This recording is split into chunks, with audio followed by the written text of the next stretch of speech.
అన్న ఎక్కడి నుంచి వస్తున్నారు? హైదరాబాద్ ఎల్బీ నగర్. ఓకే, ఏం పేరు మీ పేరు? వెంకటేష్. పరకమణి సేవకు సంబంధించి గత ప్రభుత్వ హయాంలో ఒక అధికారి భక్తులు భగవంతుని మీద భక్తి శ్రద్ధలతో భగవంతునికి సమర్పించినటువంటి ముడుపులు కానీ కానుకలు కానీ ఆయన లూటీ చేసే ప్రయత్నం చేసినట్లుగా కొన్ని వీడియోలు బయటకు వచ్చాయి కదా, అది చూసిన వెంటనే ఏమనిపించింది? అది చూసిన ఏమంటే భక్తుల మనోభావాలు దెబ్బతింటున్నవి. ఎంతో దూరం నుంచి కష్టపడి వెంకటేశ్వర స్వామి వారికి కానుకలు సమర్పించడానికి వస్తే ఇలాంటి అధికారులు కానుకలను దుర్వినియోగం చేస్తున్నారు.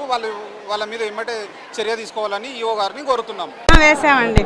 అయితే ఆ మొక్కుల్లో గతంలో చోరీ జరిగింది. కొంతమంది ఇక్కడ అధికారులు కొంతమంది చేతువాటం చూపించిన వార్తలు వస్తున్నాయి. ఒక భక్తురాలుగా శ్రీవారి ఆలయంలో అలా జరగడం ఎంతవరకు కరెక్ట్ అంటారు? శ్రీవారి ఆలయంలో అయితే తప్పు కరెక్ట్ కాదు. నా ఒపీనియన్ అయితే కరెక్ట్ కాదండి. అలా ఎంతో పవిత్రంగా వేస్తుంటారు చాలా మంది. అలాంటి డబ్బుని వాళ్ళు పక్కదారి పట్టించారంటే స్వామి మీద భయం లేదా ఏమనుకోవాలి చేసిన వాళ్ళే? అది ఎవరి మనసుకి సంబంధించిందండి. మనస్ఫూర్తిగా అయితే అది చేయకూడదు.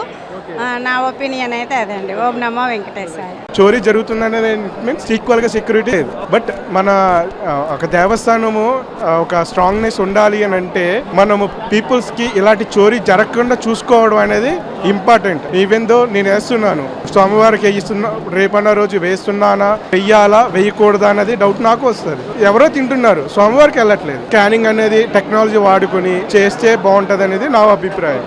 చేసిన వాళ్ళు వెనక కొంతమంది దేవుడి భయం లేదంటే అలా వాళ్ళకి చూపించాలండి. అందరికీ ఉంటుంది, రేపన్న రోజు ఎల్లుండన్న రోజు పనిష్ చేస్తారు. Every one should be punish some day. But ఇవన్నీ చూడడం వల్ల అది పబ్లిక్గా ఇలా థెఫ్ట్ చేసే వాళ్ళని పబ్లిక్గా అందరూ చూపిస్తే దెన్ ఏమంటారు భక్తులు ప్రతి ఒక్కరికి నమ్మకం కలుగుతుంది. వేసే ప్రతి ఒక్కడికి హుండీల్లో వేసే ప్రతి ఒక్కడికి న్యాయం కలుగుతుంది. ఎందుకంటే వేసేవాడికి దేవుడికి వెళ్తుంది అనేదే నమ్మకంతో వెళ్తున్నారు. థెఫ్ట్ చేసేటోళ్ళు వాళ్ళ దగ్గరికి వెళ్తుందంటే వాళ్ళకి న్యాయం జరగదు అనేది నా ఒపీనియన్. అయితే ఇప్పుడు పరకామణి సేవలు అంటే మనం వేసే డబ్బుల్లో కొద్దిగా చోరీ జరిగిందని వార్తలు వస్తున్నాయి. వార్తలు విన్నారా?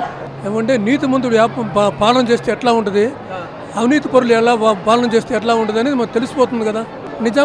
నిజాయితీ గల వాళ్ళు చేస్తే నిజాయితీగానే ఉంటుంది అంతా. లోపల స్వార్థం పెట్టుకుని చేసేవాళ్ళు ఎట్లా ఉంటుందండి, అది అట్లాగే ఉంటుంది. దాని గురించి ఆశ్చర్యపడే అవసరం లేదు. స్వామివారి డబ్బు కదా, భయం లేదంటారు వాళ్ళకి? స్వామివారు చూస్తున్నారన్న ఇది కూడా లేదా? అధికారం అంతా మన దగ్గర ఉంది. అధికారం మన దగ్గర ఉన్నప్పుడు ఏమైనా చేయగలుగుతారు. అది మంచిగా ఉపయోగిస్తే బాగుంటుంది. ఇంకా ఈ రకంగా స్వార్థానికి ఉపయోగించుకుని మనం ఏం చేస్తామండి? ఎప్పుడు అంతిమంగా న్యాయమే గెలుస్తుంది, నిజాయితీనే కరెక్ట్గా ఉంటుంది.